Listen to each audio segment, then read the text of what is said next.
నమస్తే welcome to Suman TV నేను హరిత. ఇప్పుడున్న పరిస్థితుల్లో జాబ్ అవకాశాల్లో కెనడానే ది బెస్ట్ అని చెప్తున్నారు. ఎందుకని దీని గురించి వివరించడానికి స్టూడియోలో ఉన్నారు Excel Education and Immigration Group నుండి భార్గవి. హాయ్ భార్గవి. హాయ్ అండి. చాలా కంట్రీస్ ఉన్నాయి, అన్ని చోట్ల జాబ్ అవకాశాలు కూడా ఉంటాయి. సో కెనడానే ది బెస్ట్ అని ఎలా చెప్తున్నారు? ఇక్కడ ఎందుకు మనం కెనడానే ఇంత హైలైట్ చేస్తున్నాము అంటే మనం వేరే అదర్ కంట్రీస్ ఏమైనా చూసుకున్నట్లయితే ఇప్పుడు ఆస్ట్రేలియా కెనడా చేస్తున్నామండి పిఆర్. ఆస్ట్రేలియాకి వచ్చేసి ఏదైతే చదివి ఉంటారో అందులోనే సంబంధించిన ఫీల్డ్కి మనకి 5 years ఎక్స్పీరియన్స్ ఉండాలి. అదే ఇప్పుడు చాలా మంది క్లయింట్స్కి మినిమం 2 years ఎక్స్పీరియన్స్ ఏదైనా వేరే ఫీల్డ్లో ఏదైనా ఉన్నా కెనడాకి ఎలిజిబుల్ అవుతారు. ఏ ఫీల్డ్ ఉన్నా మనం కెనడాకి ఈజీగా పిఆర్ అనేది తెచ్చుకోవచ్చు. అంటే అక్కడ సాలరీస్ ఎలా ఉంటాయి, జాబ్ అవకాశాలు ఎలా ఉంటాయి, దానికి ఎక్సెల్ గ్రూప్ ఎలాంటి సహాయం అందిస్తుంది? ఇక్కడ మనం జాబ్ అసలుకి ఎంత డిమాండ్ ఉంది అని అక్కడ దాకా వెళ్ళాలి అంటే ముందు మనం ఇవాల్యుయేషన్ రిపోర్ట్ అని ఉంటుందండి. ఒక క్లయింట్ మన దగ్గరకు వచ్చినప్పుడు అసలు వాళ్ళు ఎంత ఎలిజిబుల్ ఉన్నారు పిఆర్కి, వాళ్ళ వర్క్ ఎంత డిమాండ్ ఉంది అనేది మనకి ఇవాల్యుయేషన్ రిపోర్ట్లో తెలుస్తుంది. అండ్ వాళ్ళకి ఒక ఎన్ఓసి కోడ్ అని ఉంటుందండి, 5 digit కోడ్. అదేంటి అనేది తెలిస్తే మనకి డిమాండ్ అర్థమవుతుంది. ఆ డిమాండ్ అనేది తెలిస్తే మనకి శాలరీస్ ఎంత వస్తుంది, లైక్ 2-3 times ఎక్స్ట్రా ఉంటుంది అనమాట ఇక్కడికి వచ్చేదానికంటే కూడా. సో అది ఎన్ఓసి కోడ్ని బట్టి మనం చెప్పొచ్చు. జనరల్ గా కెనడాకి వెళ్ళాలంటే ఎలాంటి ఎలిజిబిలిటీ కంపల్సరీ? ఒక క్లయింట్ అనే వాళ్ళు ఇక్కడ నుండి పిఆర్ మీద కెనడా వెళ్ళాలి అంటే మినిమం మేమేం చూస్తాము అంటే వాళ్ళ age, qualification and work experience. And మనకి ఏజ్ ఫ్యాక్టర్ వచ్చేసి 18 నుండి స్టార్ట్ అవుతుంది. 36 వరకు ఫుల్ పాయింట్స్ ఉంటాయి. ఇంకా అక్కడ నుండి ఏంటంటే 46 వరకు ఎలిజిబిలిటీ ఉంటుంది. ఇంకా పాయింట్స్ అనేవి తగ్గుతూ ఉంటాయి మనకి 36 నుండి. అండ్ క్వాలిఫికేషన్ వచ్చేసి క్లయింట్ అనే వాళ్ళు మినిమం డిగ్రీ అనేది కంప్లీట్ చేసి ఉండాలి. మాస్టర్స్ అవి ఉండొచ్చు, లేదు అంటే బ్యాచులర్స్ డిగ్రీ అయినా ఉండొచ్చు. అండ్ ఎక్స్పీరియన్స్ వచ్చేసి మినిమం 2 years కనుక వర్క్ ఎక్స్పీరియన్స్ ఉన్నట్లయితే ఎలిజిబుల్ ఉంటారు. కెనడా పిఆర్ అని చెప్తున్నారు. కెనడా పిఆర్ అంటే ఏంటండి అసలు? ఈ పిఆర్ ఏంటి అంటే మనం పర్మనెంట్ రెసిడెన్సీ వీసా అని అంటాము. సో ఇది ఎవరికి యూజ్ అవుతుంది అంటే ఎవరైతే ఫ్యామిలీ తోటి వెళ్ళి అక్కడ సెటిల్ అవ్వాలి అని అనుకుంటున్నారో వాళ్ళు ఈ పిఆర్ వేసుకుని వెళ్ళొచ్చండి. అండ్ టైం పీరియడ్ వచ్చేసి మనకి మినిమం 6 to 8 months అయితే పడుతుంది. సో చాలా మంది క్లయింట్స్ ఏంటి అంటే మినిమం 2-3 monthsలో ఫ్లై అవ్వాలి అని చూస్తారు. సో అంత త్వరగా వెళ్ళాలి అంటే సెటిల్మెంట్ కోసం కుదరదు. స్టడీ కానీ వర్క్ పర్మిట్ కానీ అయితే అంత త్వరగా వెళ్ళొచ్చు. ఈ పిఆర్ ఏంటి అంటే ఇంక మనం అక్కడ సెటిల్ అవుతున్నాం కాబట్టి స్టెప్ బై స్టెప్ మనం ప్రాసెస్ అంతా నీట్ గా ఉండాలి. మినిమం 6 to 8 months అయితే పడుతుందండి. ఓకే, ఎక్స్ప్రెస్ ఎంట్రీ అంటారు, అదేంటి మరి? ఈ ఎక్స్ప్రెస్ ఎంట్రీ ఏంటి అంటే కెనడా గవర్నమెంట్ మనకి డ్రా అనేది పిక్ చేసి మన అప్లికేషన్స్ తీస్తుందండి. ఎవరి అప్లికేషన్ అయితే వస్తుందో వాళ్ళు కెనడా త్రూ వెళ్ళొచ్చు. సో ఇక్కడ మనం ముందు ఎక్స్ప్రెస్ ఎంట్రీ దాకా వెళ్ళాలి అంటే 2 steps అయిపోయి ఉండాలి. IELTS అని ఇంగ్లీష్ ఎగ్జామ్ ఉంటుంది, ఓకేనా? సో దీనికి ట్రైనింగ్ అనేది మేము ప్రొవైడ్ చేస్తాము. మినిమం స్కోర్ ఎంత ఉండాలి? IELTS లో వచ్చేసి సుపీరియర్ బ్యాండ్ ఉంటుందండి మనకి. లిజనింగ్ 8, రిమైనింగ్ మాడ్యూల్స్ లో 7 కనుక వచ్చినట్లయితే త్వరగా వెళ్ళడానికి ఆస్కారం ఉంటుంది. లేదు ఒకవేళ మినిమం ప్రతి బ్యాండ్లో ప్రతి మాడ్యూల్లో కనుక 6 band వచ్చినట్లయితే మనకి ఎక్స్ప్రెస్ ఎంట్రీలోనే PNP అనే ఆప్షన్ ఉంటుంది. లైక్ ఇదేంటి అంటే ప్రోవిన్సెస్, కంట్రీ మొత్తంలో మనకి ఆపర్చునిటీస్ లేదు అన్నా ఏదో ఒక స్టేట్లో మన వర్క్ డిమాండ్ ఉంటుంది. సో ఏ పర్టికులర్ స్టేట్కి మనం ఎలిజిబుల్ ఉన్నాము అనేది మనం చెక్ చేసుకొని వెళ్ళొచ్చు. కెనడా వెళ్ళాలి, ఎక్సెల్ గ్రూప్ ను కన్సల్ట్ అవ్వాలి అంటే అలాంటి వాళ్ళకి మీరు ఏం చెప్తారు? మీ దగ్గరికి నేరుగా రావచ్చా? వెబ్సైట్ అలా ఏమైనా ఉందా? వెబ్సైట్ చెప్తారా? షూర్ అండి. ఇక్కడ మనకి వెబ్సైట్ ఏంటి అంటే www.excella.com అని ఉంది. అండ్ ఇంతే కాకుండా మనకి ఎవ్రీ 3 monthsకి ఎడ్యుకేషన్స్ ఫెయిర్స్ అనేవి కండక్ట్ చేస్తూ ఉంటాయి. ఆల్మోస్ట్ అందరికీ ఎక్సెల్లా అనేది రీచ్ అయిపోయింది. సో ఎవరైతే రీచ్ అవ్వాలి అని అనుకుంటున్నారో నేను వచ్చేసి KPHBలో అవైలబుల్ ఉంటాము. మాదాపూర్ ఉంది. అండ్ మనకి ఆంధ్రాలో కూడా బ్రాంచెస్ ఉన్నాయి. స్టడీకి ఎవరైనా ప్లాన్ చేస్తున్నా వెళ్ళొచ్చు.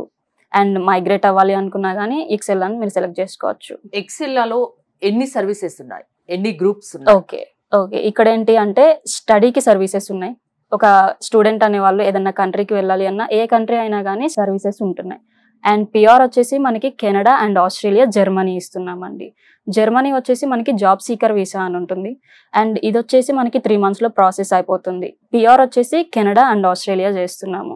ఆస్ట్రేలియా కనుక అయితే రిలేటెడ్ మనం చదివిన దానికి రిలేటెడ్ 5 years ఎక్స్పీరియన్స్ ఉండాలి. అదే కెనడా అనుకోండి బ్యాచులర్స్ డిగ్రీతో పాటు ఏ ఫీల్డ్ అయినా 2 years ఎక్స్పీరియన్స్ కనుక ఉన్నట్లయితే ఈజీ అవుతుంది. పిఆర్ పైన వెళ్ళాలనుకునే వాళ్ళు ఏ కంట్రీ చూస్ చేసుకుంటే బెటర్? ఇప్పుడున్న ప్రెసెంట్ సిచ్యువేషన్లో ఏంటి అంటే కెనడా అనే చెప్తామండి. ఎందుకు అంటే మనకి ఎలిజిబిలిటీ పాయింట్స్ వచ్చేసి 100కి 67 రీచ్ అవ్వాలి. ఆ 67 కూడా మన ప్రొఫైల్కి సంబంధించి ఉంటుంది. లైక్ ఏజ్కి కానివ్వండి, మన క్వాలిఫికేషన్, మన ఎక్స్పీరియన్స్ అండ్ ఒక ఇంగ్లీష్ ఎగ్జామ్ అన్నాను కదా, IELTS అని రాయాల్సి ఉంటుంది. ఈ 4ని బేస్ చేసుకొని మనకి ఎలిజిబిలిటీ పాయింట్స్ ఉంటాయి. ప్రొఫైల్ ని బట్టి మీరు కంట్రీ చూస్ చేసుకోమని చెప్తారా? Yeah, అంటే అవునండి. ఎలా ఉంటుంది మీ దగ్గరకు వచ్చాక? ఫస్ట్ ఒక క్లయింట్ అనే వాళ్ళు వచ్చినప్పుడు ఇవాల్యుయేషన్ అంటున్నాను కదా, ఇనీషియల్ స్టెప్ లోనే వాళ్ళకి ప్రాసెస్ అంతా ఎలా ఉంటుంది అండ్ టైం పీరియడ్ ఎంత పడుతుంది, కాస్ట్ ఎంత అవుతుంది, అండ్ మీకు అక్కడ లివింగ్ కాస్ట్, ఇవన్నీ ఫర్దర్ గా ఇన్ఫర్మేషన్ ఇస్తాము. భార్గవి, కెనడాకి వెళ్ళాలి, అక్కడ సెటిల్ అవ్వాలి, అక్కడే ఉండాలి అనుకునే వాళ్ళకు ప్రధానంగా ఏమేం కావాలి? డాక్యుమెంట్స్ పరంగా కానీ మిగతా పరంగా కానీ? ఇక్కడ అసలు కెనడాకి వెళ్ళి ఫర్దర్ గా సెటిల్ అవ్వాలి అనే వాళ్ళు ఈ పిఆర్ వీసా పైన వెళ్తారు. అసలు వెళ్ళాలి అంటే వీళ్ళకి ముందు అసలు బ్యాంక్ ఫండ్స్ అనేది చూయించుకోవాలి. అది మినిమం ఎంత అనేది మీకు ఇవాల్యుయేషన్ రిపోర్ట్ ఉంటుంది. అండ్ ఇంగ్లీష్ ఎగ్జామ్ అయితే ఒకటి కంపల్సరీ రాయాల్సి ఉంటుంది. దానికి సంబంధించిన ట్రైనింగ్ మేము ఇస్తామండి. లైక్ ఇందులో మనకి జనరల్స్ అని ఉంటుంది. లైక్ IELTS లో టోటల్లీ 2 టైప్స్, అకాడమిక్స్, జనరల్స్ అని ఉంటుంది. అకాడమిక్స్ వచ్చేసి స్టడీ పర్పస్ పైన వెళ్ళే వాళ్ళు రాస్తారు. అండ్ పిఆర్ పైన వెళ్ళే వాళ్ళు ఏంటంటే జనరల్స్ రాయాల్సి ఉంటుంది. ఈ జనరల్స్ లో కూడా మనకి 4 టైప్స్ ఉంటుందండి. Listening, reading, writing, speaking. దీనికి సంబంధించిన ట్రైనింగ్ అనేది మీకు ఇనీషియల్ స్టెప్ నుండి ట్రైనర్స్ ప్రొవైడ్ చేస్తారు. భార్గవి, మార్కెట్ లో చాలా కన్సల్టెన్సీలు ఉన్నాయి. మిమ్మల్ని ఎందుకు నమ్మాలి? మీ ఎక్సెల్ గ్రూప్ ని ఎందుకు నమ్మాలి? ఎందుకు ఇక్కడ అంటే ఎన్ని కన్సల్టెంట్, ఇప్పుడు అమీర్పేట్ చూసుకున్నా, ఏది చూసుకున్నా మనకి నెంబర్ ఆఫ్ Bold అని కన్సల్టెన్సీస్ కనిపిస్తాయి. ఉన్నాయి. అవును. సో ఎందుకు ఎక్సెల్ అనే అంటే ఇక్కడ మనం ఎవ్రీ 3 months కి వచ్చేసి ఒక ఎడ్యుకేషన్ ఫెయిర్ అనేది కండక్ట్ చేస్తాము. అండ్ మనకి అడ్మిషన్ డేస్ జరుగుతూ ఉంటాయి. ఏ లొకేషన్ చూసుకున్నా కానీ మనకి అడ్మిషన్ డేస్ కంటిన్యూస్ గా జరుగుతూనే ఉంటాయి. సో ఎవరైతే అక్కడికి వెళ్ళాలి అనే వాళ్ళకి అంత ఇన్ఫర్మేషన్ అనేది ఉండక చాలా మంది ఆ కోరిక ఉన్నా కానీ ఆగిపోదాంలే, మన వల్ల కాదు అని చూస్తూ ఉంటారు. సో అలాంటి వాళ్ళని కూడా రీచ్ అవ్వాలి అని చెప్పి కన్సల్టెన్సీ వాళ్ళు ఏంటంటే ఎడ్యుకేషన్ ఫెయిర్స్ అనేవి కండక్ట్ చేస్తున్నారు. భార్గవి, కెనడా కెనడా అని పదే పదే చెప్తున్నారు. దీనివల్ల ఉండే బెనిఫిట్స్ ఏంటి అసలు? ఇక్కడ బెనిఫిట్స్ ఏంటి అంటే ఎవరైతే వెళ్తున్నారో మనం ఫ్యామిలీ మొత్తం వెళ్తున్నాము. ఇప్పుడు ప్రైమరీ పర్సన్ అని ఉంటారు. ప్రైమరీ పర్సన్ గా ఎలా కన్సిడర్ చేస్తాము అంటే వాళ్ళ ఏజ్, క్వాలిఫికేషన్, ఎక్స్పీరియన్స్. ఇప్పుడు వైఫ్ అవనివ్వండి, హస్బెండ్ అవనివ్వండి, ఎవరి ప్రొఫైల్ అయితే బాగుంటుందో వాళ్ళని ప్రైమరీగా కన్సిడర్ చేస్తాం. రిమైనింగ్ పర్సన్ వాళ్ళకి డిపెండెంట్ గా వెళ్ళొచ్చు. సో అక్కడికి వెళ్ళిన తర్వాత జాబ్ అనేది ప్రైమరీ పర్సనే చేయాలా అంటే లేదు. ఎవరైతే డిపెండెంట్ గా వెళ్ళారో వాళ్ళు కూడా full time, part time or own business ఏదైనా కానీ ప్రైమరీ పర్సన్ చేసినంత ఈక్వల్ గా డిపెండెంట్ కూడా చేసుకోవచ్చు. అండ్ వీళ్ళిద్దరే జాబ్ చేయాలి, ఇవే బెనిఫిట్స్ అంటే కాదు. కిడ్స్ ఎవరైతే వెళ్తున్నారో వాళ్ళకి కూడా +2 అంటే 18 years వచ్చేంత వరకు ఫ్రీ ఎడ్యుకేషన్ అనేది ప్రొవైడ్ చేస్తున్నారు. ఏ రకంగా చూసినా అన్ని రకాల సదుపాయాలు, అన్ని రకాలుగా బాగుంటుంది. అవునండి. సో మెడికల్ పరంగా చూసినా మనకి హోల్ ఫ్యామిలీకి ఫ్రీ మెడికల్స్ అనేవి ప్రొవైడ్ చేస్తున్నారు. సో అందుకే ఎక్సెల్ గ్రూప్ కూడా సజెస్ట్ చేస్తుంది కెనడా. అవునండి. సో ఇన్ని కంట్రీస్ ఉండగా కెనడాని మనం సెలెక్ట్ చేసుకుంటున్నాము. భార్గవి, FSW అండ్ PNP కి డిఫరెన్స్ ఏంటి అసలు? ఇక్కడ ఏంటి అంటే మన ప్రొఫైల్ అనేది ఎక్స్ప్రెస్ ఎంట్రీలో పిక్ అవుతుంది అన్నాను. ఇక్కడ ఏంటి అంటే మనకి ఎక్స్ప్రెస్ ఎంట్రీ కంట్రీ మొత్తానికి ఉంటుందండి. ఇది మనం రీచ్ అవ్వాలి అంటే కట్ ఆఫ్ స్కోర్ ఉంటుంది. CRS స్కోర్ అంటాం, కాంప్రహెన్సివ్ ర్యాంకింగ్ సిస్టమ్. ఇక్కడ కనుక లైక్ 460, 470 అబోవ్ ఎవరికైతే వస్తుందో వాళ్ళ అప్లికేషన్స్ అనేవి పిక్ అవుతాయి అనమాట. FSW అంటే ఫెడరల్ స్కిల్డ్ వర్కర్ కింద మనం వెళ్ళొచ్చు. ఒకవేళ లేదు మనకి ఎంత ట్రై చేసినా IELTS లో ప్రతి మాడ్యూల్లో 6 band కనుక వచ్చింది అనుకోండి, లైక్ FSW లో మన అప్లికేషన్ పిక్ అవ్వట్లేదు ఎన్ని డేస్ అయినా కానీ, అట్లాంటప్పుడు మనము స్టేట్ కి మనం చెక్ చేసుకొని వెళ్ళొచ్చు అనమాట. దాన్నే మనం PNP అంటున్నాం.